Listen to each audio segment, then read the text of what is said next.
Okay, so now that we have finished going over all the parts of light and shadow and understanding how the light works when you're working with an object, this is what your project is going to be. You're going to be shading a sphere.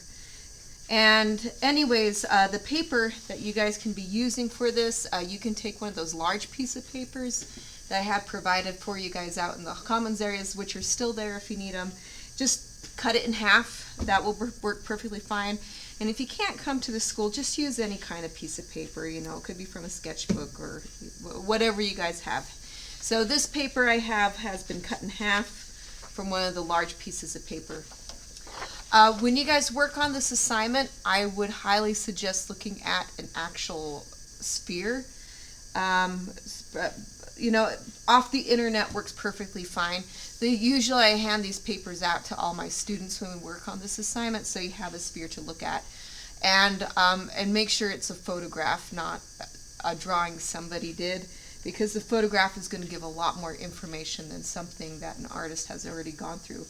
So, all right, things I'm looking for in this assignment when I'm grading it is, first thing, I'm looking at how the values are matched. So you are observing where your darkest darks are. I'm going to use this little sphere down here. Where is the darkest darks? Where are the lightest lights? And trying to get to those values as close as you possibly can. The second thing I'm looking for is I should be able to identify all parts of light and shadow. So what that means is, let's see, I'm going to use this example of a sphere. This is from a painting assignment, but it's the same as the drawing one.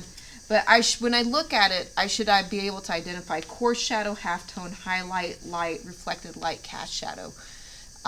All those parts of light and shadow I should be able to easily identify. Okay, another thing I'm looking for when I'm looking at these spheres is soft and sharp edges. In other words, no lines. So what that means is your sharp edges are going to be on the outside of your sphere right here. So from here to here should be a sharp edge. It should be a clean, sharp edge. There's no physical, actual line surrounding this entire sphere. It's just one value against another value. Whether if it's from here to here, here to here, here to here, here to here, etc. It's a sharp edge. And I should see those really nice soft edges happening within the sphere. What I don't want to see, where'd my example go? Here it is jumping. Like these are nice, really separations of core shadow, halftone light, and reflected light, but can you guys see how it's jumping from one value to another? That this needs to be blended just a little bit more to give that sense of roundness, to give that sense of a gentle curve. So just that soft edges and sharp edges is what I'm looking at. Okay, small background area shaded. You don't have to fill up the entire paper with the background. Like even on this painting right here, the edges aren't done. You know, you can just go around the sphere. So I am looking for a bit of a background. And smooth shading. So no cat scratches or smudging. And what I mean by that is cat scratching is where you're shading it and it looks like there's a bunch of gaps and it's really, really messy. That's what I call cat scratching. And no smudging. Don't try to fool your way around of smoothing it out by taking your finger and moving it around. It just looks bad. Or if you use a cloth, etc. I want you guys to practice utilizing those pencil shading skills, not smudging with your fingers, etc. Relying on your pencil. Alright, so to start this assignment, people really agonize making a perfect circle when they start.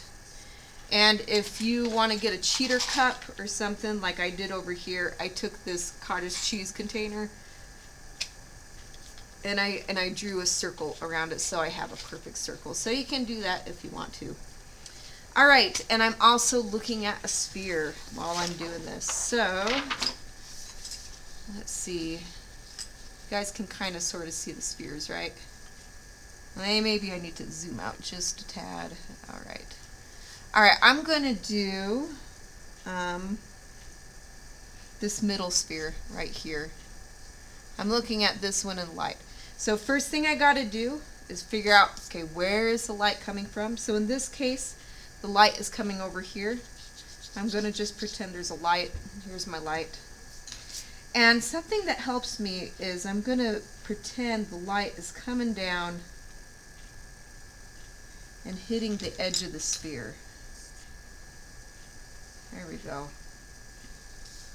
And then from here, I'm going to figure out where my cast shadow is. So I'm kind of drawing in the idea of where's the light, where's the shadow going to be. Getting that kind of elliptical shape of a cast shadow can be really difficult. This is just a little trick that I like to do. I draw a horizontal line that goes from the bottom of the sphere, and where it ends on where I put these little lines that represent the line, that's where your cast shadow goes on, well, where it's going to end technically. And if it goes off the page, that's okay, it goes off the page. And once I get that horizontal line, I'm going to draw an oval around that horizontal line. And there's my cast shadow. Okay. Once I figure out the light and the cast shadow, I'm going to put in a terminator. So remember, the terminator is just this imaginary line that separates the light from the shadow. And once I have that figured out, where my light is, where my shadow is, my cast shadow, etc., the rest of it is pretty easy peasy. So let's see. How you guys start this is totally up to you. I'm going to put in the table so I don't forget about it. Sometimes if I don't draw these things in, I forget about them. Alright, there's my table. And I personally love to start with the core shadow. That's just me. You don't have to start with the core shadow. But I'm just going to come in. I have a 6B pencil is what I'm working with right now, because I want to start getting some dark values in first.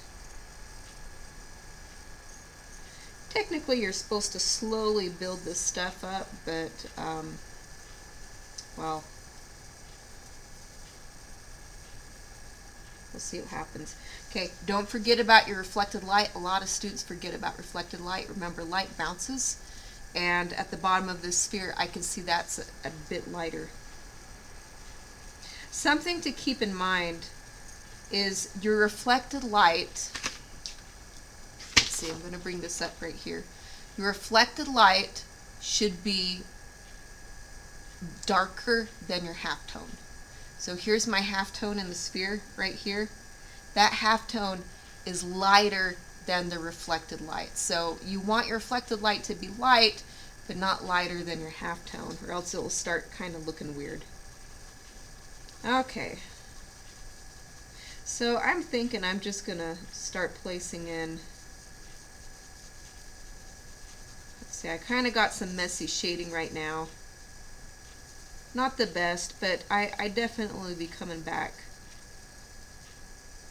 to work on it. Okay, my cast shadow is really, really dark in this. I'm going to go ahead and start putting in a sharp edge of that cast shadow. My phone just beeped. How rude. Okay. And I'm really pushing this pencil into the paper. I'm getting a strong of a dark of value. When I look at this cast shadow, I almost want to say it's the darkest value in this entire thing. Maybe, you know, aside maybe from the edge of the sphere right here. So I have no fear right now going really dark. And I'm changing my directions. I'm going in overlapping circles. I'm trying to get the shading as smooth as I possibly can. Okay, I'm getting close to 10 minutes on this video already, so I'm going to stop it right here, but I'm going to continue working on the shading of the sphere. So just remember these things, how it's going to be graded, and I'm going to try to get this finished so we have a finished example that you guys can look at.